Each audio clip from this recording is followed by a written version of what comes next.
Hi everyone, and we're still on the sidelines of ICA 2025, and with me is 𝗃𝗃𝗿𝗆 from XSML, who's going to tell me a little bit about the pitch that he's going to be having, as well as how he's founding this year's event.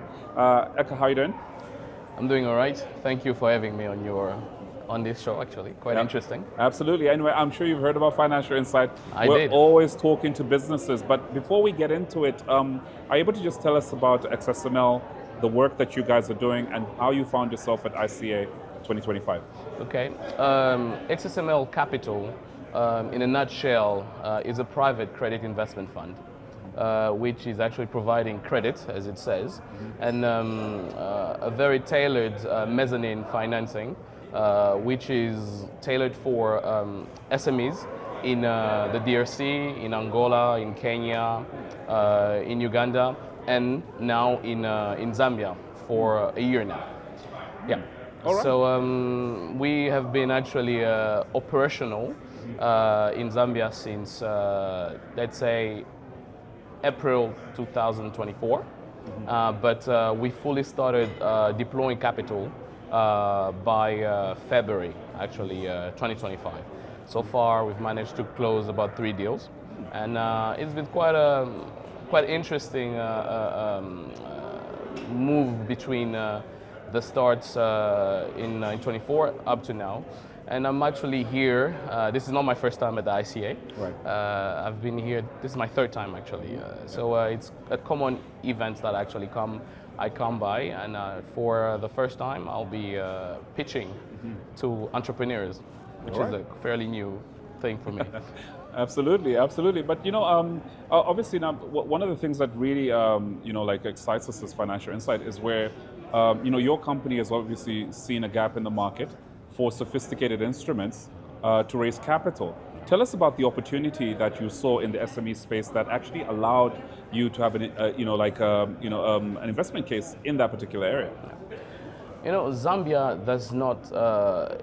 Zambia in itself is not a particular country, economically speaking, or in terms of the gaps. Actually, those gaps actually are found in other countries, the DRC, in Kenya, or in Uganda. And those gaps that we're actually trying to bridge is mainly looking at the access to long-term capital at a certain level of sizes. Because we provide investments between $300,000 to $10 million. But you will find most institutions who will do long-term financing will always be able to provide $5 million and above.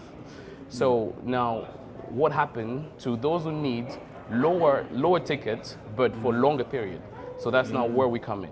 Right, and I'm sure you obviously noted, several of them. But thus far, in terms of actually, bringing on board, some of these clients, are you seeing comparables, for example, with the big ticket sort of deals?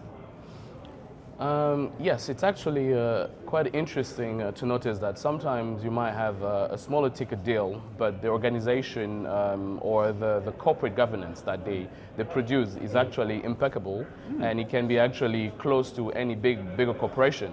And that is quite interesting. I think that is very unique, in my opinion, across the different countries I've been working on.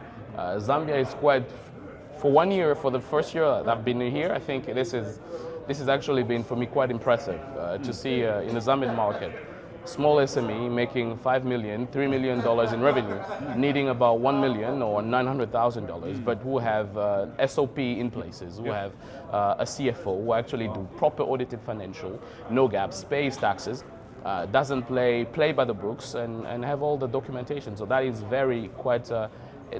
it's quite impressive, I have to say. So there's not much. I think people are very much scared. Like financiers are quite scared of smaller SMEs, but it's a matter of finding the right entrepreneur who knows what it means to get investments. They usually have the same type of criteria as big corporations. Right, and obviously it does reinforce the cause to say, look, Africa is the next investment destination space. Well, it is. It's not anymore a question. It's a fact. Everyone wants to put their money here, and that's for sure. looking at just the mining sector and the growing energy gaps in the whole world, the green aspect, the climate change. I mean, everything links back to Africa. All right, all right. And are you able, just maybe on a final note, able to just share with us, what your pitch will look like without giving out too much away? Just a high-level summary. Well, basically, I'll try and tackle a little bit the history of XSML, giving them a little bit what our mission and our core value are.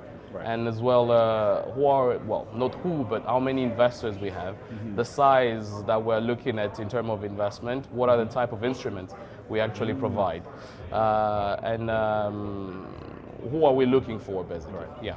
Absolutely. No, 𝗃𝗃, thank you so much for speaking to us, and we wish you well. Thank you for having me. Thank you again. And we wish you well. Thanks. So that's been 𝗃𝗃, so stay tuned for more insights on the sidelines of ICA 2025, and get to know.